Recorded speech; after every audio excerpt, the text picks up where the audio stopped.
오늘은 기독교의 이방 선교에 대해서 말씀을 나누려고 합니다. 기독교가 팔레스타인과 그 근방 지역을 넘어서 전 세계적인 선교가 시작된 것은 바로 안디옥 교회를 통한 이방 선교였습니다. 이 안디옥 교회의 선교는 아시아와 유럽 그리고 로마까지 전파되는 선교의 전 과정을 보여주고 있습니다. 안디옥 교회에서 파송한 선교사는 바나바와 바울이었습니다. 물론 이전에도 사도들에 의한 선교는 계속되고 있었습니다. 단지 기록이 체계적으로 남아있지 않았을 뿐이었지요. 우리와 관련된 예를 들어보면 도마 사도의 선교를 들어볼 수가 있습니다. 도마는 예수님의 육신의 형제로서 인도에 가서 선교를 했습니다. 도마가 선교한 것으로 알려진 남인도 최대의 도시인 첸나이에는 도마 기념교회가 있습니다. 그리고 이 지역은 인도에서 가장 많은 기독교인이 있는데 전체 인구의 약 3%가 기독교인이라고 합니다. 그렇게 기독교 왕국이 된 인도의 아요디아 왕가의 슈리나트나라는 공주가 우리나라까지 와서 가야의 시조인 김수로 왕과 결혼을 하죠. 그래서 우리에게 허황옥이라는 이름으로 알려지게 되었습니다. 그렇게 가야에 온 허황옥 공주는 가야 일대의 기독교를 구체적으로 전했던 것으로 보입니다. 그래서 가야나 신라의 초기 유적을 보면 기독교와 관련되었다고 생각할 수 있는 수많은 유적들이 있고요. 그 당시에 팔레스틴 지역으로부터 수입되어진 그런 유리병이나 유리구슬 같은 것들도 상당히 많이 발견되고 있습니다. 도마는 공주가 오기 전에 먼저 우리나라 가야 지역에 왔던 것으로 보입니다. 경상북도 영주에 가면 머리 잘린 불상이라고 알려진 것이 있는데 이것이 실제로는 도마의 모습이라고 우리가 보고 있습니다. 이 도마상을 보면 히브리어로 도마라고 적혀 있습니다. 이 도마는 일본에서도 선교를 했다는 기록이 있고요. 다시 예루살렘에 갔다가 인도로 돌아가 인도에서 순교한 것으로 보여집니다. 이러한 선교는 도마뿐 아니라 대부분의 사도들에 의해서도 활발하게 이루어진 것으로 보입니다. 그렇지만 그 선교의 일정이 자세히 기록되어진 바울의 선교 사역과는 달리 기록한 사람이 없어서 전해지지 않을 뿐이다라는 생각을 하게 되죠. 다시 본문으로 돌아와서 안디옥 교회는 바나바와 바울을 선교사로 파송하기로 결정을 합니다. 안디옥 교회는 어떻게 만들어졌을까요? 사도행전 11장 19절부터 21절까지를 우리 같이 한번 읽어보겠습니다. 시작. 그때 스데반의 일로 일어난 환란으로 말미암아 흩어진 자들이 베니게와 구브로와 안디옥까지 이르러 유대인에게만 말씀을 전하는데 그 중에 구브로와 구레네 몇 사람이 안디옥에 이르러 헬라인에게도 말하여 주 예수를 전파하니 주의 손이 그들과 함께 하심에 수많은 사람이 믿고 주께 돌아오더라. 아멘. 그렇습니다. 안디옥 교회에는요 어떤 사도에 의해서 개척되어진 그런 교회는 아니었습니다. 예루살렘 교회에서 신앙생활하던 성도들이 사울로 인해 가지고 핍박을 받잖아요. 그렇게 예루살렘 교회의 핍박을 피해서 흩어져서 가던 사람들이 안디옥에 이르러서 안디옥에서 전도를 하고 그곳에 교회를 만들게 되어진 것이죠. 그리고 이 안디옥 교회 구성원들은 유대인과 이방인들이 함께한다는 굉장히 중요한 특징이 있습니다. 처음에 이 흩어진 사람들이요 유대인에게만 말씀을 전했다고 그러잖아요. 유대인에게만 전도를 했어요. 그런데 이 안디옥에 정착한 이 구브로와 구레네 사람들 몇몇이 헬라인이라고 하는 것은 그 당시 이방 사람들을 가리키는 거예요. 유대인이 아닌 사람들은 그냥 다 통칭 헬라인 이렇게 불렀기 때문에 이방인들에게 복음을 전해 본 거예요. 그런데 놀랍게도 그 헬라인들, 이방인들이 예수님을 영접하고 교회로 돌아오는 사람들이 엄청 많아졌어요. 그래서 이 안디옥 교회는 최초로 유대인으로부터 시작한 교회가 오히려 이방인이 다수가 되어지는 그런 교회가 되어진 거죠. 이런 모습을 볼 때 안디옥 교회는 주님의 몸으로서의 교회의 모습을 가장 잘 보여주는 교회다라는 생각을 해요. 당시 유대인과 이방인은요 한 자리에 앉지도 않았고요 앉아서도 안 되었고요 그렇게 하는 사람도 없었어요.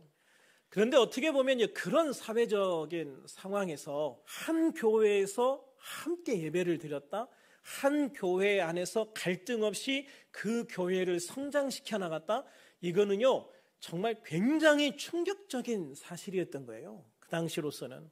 이것은 주님 안에서 예수의 피로 하나가 되는 놀라운 화합의 모습을 보여준 거예요. 그러므로 교회의 모든 성도들은요 예수의 피를 나눈 한 가족이다라는 생각을 가져야 돼요. 육신은 부모의 피를 물려받았지만 그리스도인은 예수의 피를 물려받은 거예요. 그래서 예수의 피로 한 형제가 되고 한 가족이 되고 한 식구가 되어지는 거죠. 그래서 예수를 믿고 한 가족이 된 한 형제 자매가 된 우리들은 사실 굉장히 가까운 거예요. 이런 안디옥 교회가 부흥함에 따라서 이 보고를 들은 예루살렘 교회가 바나바를 목회자로 파송을 하죠. 22절부터 24절까지 같이 한번 읽어볼까요? 시작. 예루살렘 교회가 이 사람들의 소문을 듣고 바나바를 안디옥까지 보내니 그가 이르러 하나님의 은혜를 보고 기뻐하여 모든 사람에게 굳건한 마음으로 주와 함께 머물러 있으라 권하니 바나바는 착한 사람이요 성령과 믿음이 충만한 사람이라 이에 큰 무리가 주께 더하여지더라. 아멘. 결국 이렇게 교회가 성장했다라고 하는 것은 이방인과 유대인의 갈등이 없었다는 것을 잘 보여주고 있는 거죠. 그리고 그들이 잘 화합해서 한 마음으로 복음을 전하는데 힘썼다는 거예요. 이렇게 교회가 폭발적으로 성장하는데 목회자가 없는 거예요. 그래서 예루살렘 교회는 바나바를 이 교회의 목회자로 파송하게 되어진 것이죠. 그리고 바나바는 고향에서 사역을 하고 있던 바울을 안디옥 교회에 초청을 하게 되어집니다. 25절 26절을 같이 한번 읽어볼까요? 시작. 바나바가 사울을 찾으러 다소에 가서 만남에 안디옥에 데리고 와서 둘이 교회에 1년간 모여 있어 큰 무리를 가르쳤고 제자들이 안디옥에서 비로소 그리스도인이라 일컬음을 받게 되었더라. 아멘. 그렇습니다. 이 안디옥 교회는요 바나바와 사울이 합력해서 단 1년간 열심히 가르쳤는데도 불구하고 이 수적인 성장은 물론이고 성도들의 삶의 질이 변했어요.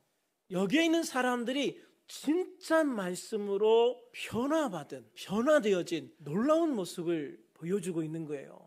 예수 믿는 사람다운 그리스도인, 그러면은요 세상 사람들한테도 존경받고 칭찬받는 것 같아요. 예수 믿는 사람들이 왜 욕을 먹습니까? 예수 믿는 사람들에 대한 기대가 세상 사람들에게 있는데 보면 세상 사람들의 기대와는 다른 그런 행동을 하기 때문이에요. 그래서 이찬수 목사님이 그런 얘기 하더라고요. 교회 다니면서 장로가 되고 안수집사가 되고 집사가 돼서 술은 끊었는데 거짓말은 밥 먹듯이 한다. 그러니 그리스도인이 존경을 못 받는다. 그러니까 우리가 세상에 보여지는 모습이 아니라 정말 주님 안에서 세상 사람들이 기대하는 것 그 이상의 모습을 보여줄 수 있다면 그 사람들이 우리를 욕할 이유가 뭐가 있겠어요? 근데 우리가 그렇게 못 사니까 욕을 먹는 거죠. 그런데 안디옥 교회 교인들은요 얼만큼 하나님의 말씀을 따라서 진실되게 변하였는지 세상 사람들이 안디옥 교회 교인을 보면서 그리스도인이라고 부르기 시작을 했다. 저 사람들은 정말 예수를 믿는 사람들이야. 저 사람은 정말 작은 예수와 같아. 저 사람들은 정말 예수를 닮아가는 사람이야. 이런 의미로 그리스도인이라는 이름을 처음으로 붙여준 거예요. 그러니까 이 안디옥 교회에는요 얼마나 수적인 부흥뿐만 아니라 질적인 영적인 성장이 이루어졌는지를 잘 알 수 있는 그런 교회였던 것이죠. 그리고 이 안디옥 교회를 보면 예루살렘에 흉년이 들어서 예루살렘 교회가 많이 힘들 때 처음으로 예루살렘 교회를 위해서 부조를 모아요. 구제 헌금을 모은다고요. 그래서 바나바와 사울의 손에 들려서 예루살렘에 그 구제연금을 보내죠. 아마 자기들도 그렇게 넉넉하진 않았을 거예요. 그럼에도 불구하고 그들은 자기들보다 더 어렵고 힘들어하는 그런 예루살렘 교회 성도들을 보면서 그들을 위해서 구제헌금을 보내는 거죠. 그래서 29절, 30절에 보면 그 내용을 잘 설명을 하고 있습니다. 이런 안디옥 교회는 선지자들과 교사들이 있었다라고 소개하고 있어요. 오늘 본문 1절 같이 한번 읽어볼까요? 시작. 안디옥 교회에 선지자들과 교사들이 있으니 곧 바나바와 니게르라 하는 시므온과 구레네 사람 루기오와 분봉왕 헤롯의 젖동생 마나인과 및 사울이라. 이 말씀에 보면 안디옥 교회에는요 5명의 선지자들과 교사들이 있다라고 말씀하고 있어요. 바나바와 니게르라고 하는 시므온, 구레네 사람 루기오, 분봉왕 헤롯의 젖동생. 이건 무슨 말이냐면 분봉왕 헤롯의 유모의 아들이다 이 말이에요. 헤롯 왕의 유모의 아들인 마나엔이 있었고요. 그리고 사울이라는 바울이 있었다라고 말하고 있어요. 그런데 이들을 선지자와 교사라고만 소개를 했고 누가 선지자이고 누가 교사인지를 구분하지 않아요. 그것은 시므온, 루기오, 마나엔 이 3명도 바나바와 사울 못지않은 비중 있는 사역자들이다라고 하는 것을 보여주는 것이죠. 그런데 2절에 보면 이들이 금식 기도를 하고 있었어요. 금식 기도를 하고 있는 중에 성령님이 아주 중요한 말씀을 이들에게 들려주십니다. 2절 같이 한번 읽어볼까요? 시작. 주를 섬겨 금식할 때에 성령이 이르시되 내가 불러 시키는 일을 위하여 바나바와 사울을 따로 세우라 하시니. 주를 섬겨 금식할 때에 성령이 이르시되 내가 불러 시키는 일을 위하여 바나바와 사울을 따로 세우라 라고 말씀을 하십니다. 그렇습니다. 이 5명의 사역자 중에 2명이죠. 그것도 안디옥 교회에서 가장 비중 있고 영향력 있는 2 사람, 바로 바나바와 사울이었을 거예요. 바나바는 예루살렘 교회에서 직접 파송한 목회자이고 사울은 바나바가 직접 다소까지 가서 청빙해 온 목회자지 않습니까? 그러니까 다른 사람들보다 이 2명의 비중이 가장 큰 비중을 차지하고 있을 텐데 이들을 파송해라 라고 말씀을 하는 거예요. 이 말씀에 보면 주를 섬겨 금식할 때라는 말로 시작을 하죠. 여기서 주를 섬겨라는 말을 헬라어의 의미로 정확하게 번역을 한다면 공식적인 일꾼이 되어라는 말이에요. 공식적인 일꾼이 되어. 그러니까 주님을 섬기는 공식적인 일꾼이 되어라는 말이죠. 이것은 그들이 금식할 때 당시 유대인들이 하듯 의례적인 그냥 형식적으로 해야 되는 날짜가 되니까 금식하는 그런 금식이 아니라 자신의 종교적인 어떤 공과를 쌓을 목적으로 하는 어떤 이기적인 금식이 아니라 자신들이 하나님께 바쳐진 하나님의 일꾼이 되었음을 감사하면서 주님께 헌신하는 의미의 금식기도 집회를 하고 있었다라는 것이에요. 그렇게 안디옥 교인들이 자신들을 하나님께 바치겠다는 헌신을 다짐하며 기도할 때 성령의 음성을 듣게 된 거예요. 사실 우리가 기도하면서 성령의 음성을 듣는다면 내가 원하는 음성을 듣고 싶어 할 것 같아요. 그렇지 않습니까? 내가 기도하는 어떤 기도 내용 중에 어떤 거를 응답으로 듣고 싶어 하겠죠. 정말 내가 바라고 소망하는 것을 하나님이 지지해 주는 그런 음성을 듣고 싶을 거예요. 그런데 성령님이 안디옥 교회에 하신 말씀은 사실 안디옥 교회 교인들이 듣고 싶어하는 말은 아니었죠. 왜냐하면 안디옥 교회에서 가장 중요한 2 사역자를 떠나보내라는 말씀이니까요. 그러나 이것은 하나님의 일을 위한 말씀이었던 거예요. 이게 사실 굉장히 중요하죠. 우리가 하나님 안에서 성령의 음성을 들을 때에 나를 위한 음성을 들을 것인가? 주님을 위한 음성을 들을 것인가?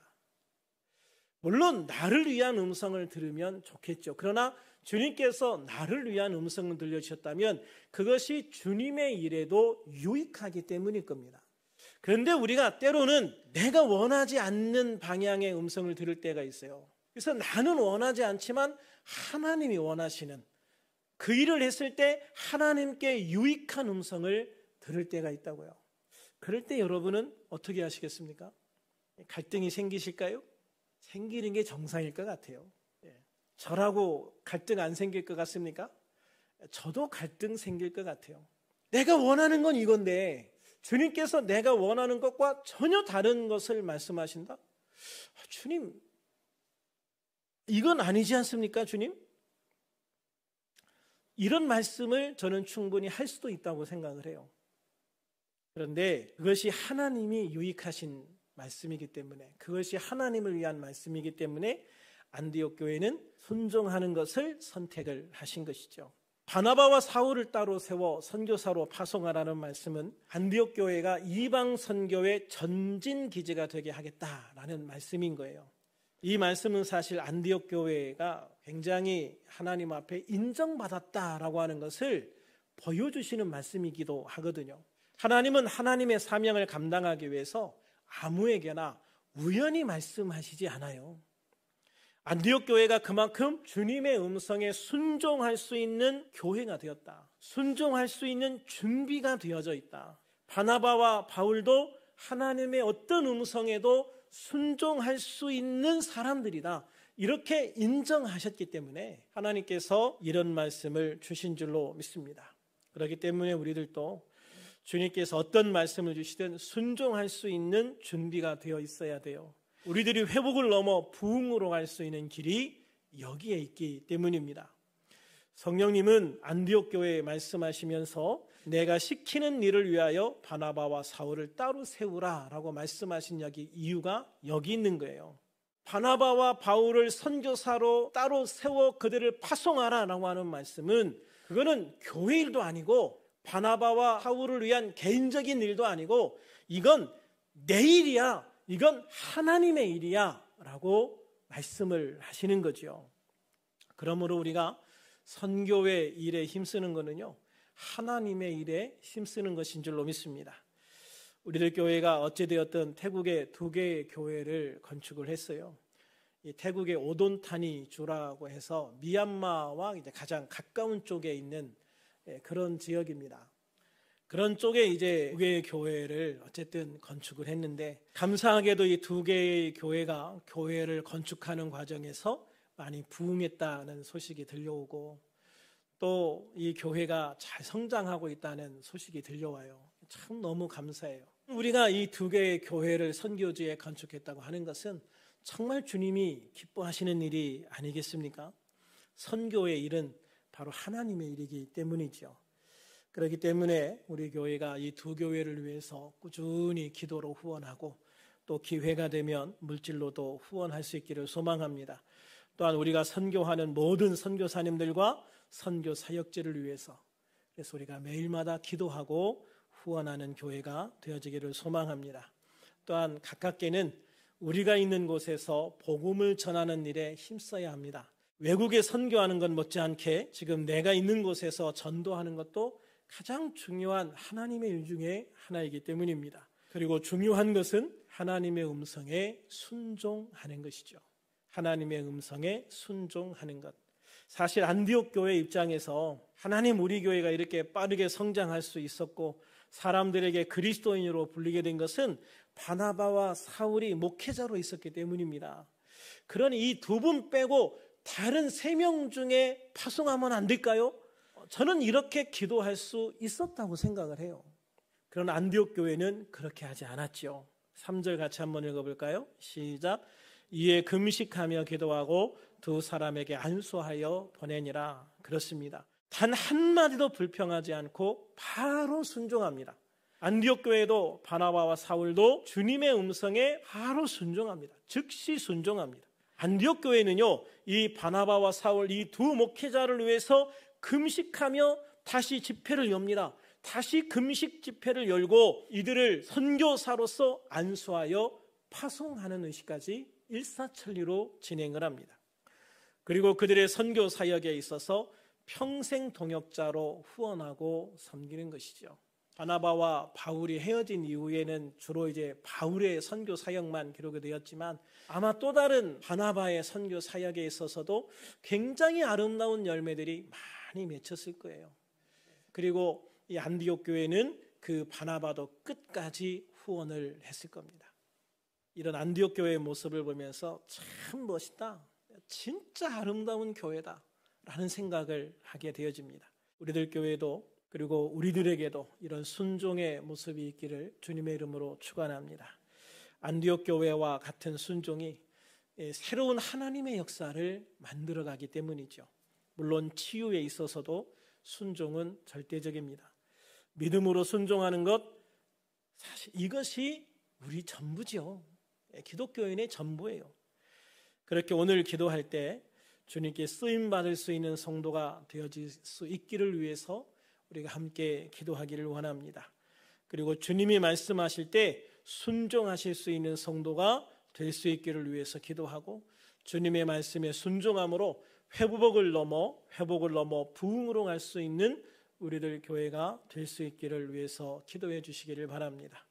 그리고 육신이 연약한 성도들, 특별히 하문당 원사님, 그리고 우리 모든 연약한 육신들이, 또 문제가 있는 성도들이 전능하신 주님의 능력을 믿고 순종함으로 주님의 뜻이 이루어질 수 있는 그런 우리 모든 성도님들이 다 되어질 수 있기를 위해서 기도해 주시고, 또 그렇게 기도해서 정말 우리가 하나님 앞에 온전히 치유받고 회복되어지고 하나님의 놀라운 역사, 능력, 주님의 권능을 경험할 수 있는 우리들이 될 수 있기를 소망합니다. 이 화면 그냥 띄워주시고요. 여러분이 이 제목 보면서 우리가 같이 기도할 수 있기를 소망합니다. 우리 주님 세 번 부르고 간절히 기도하겠습니다. 주여, 주여, 주여.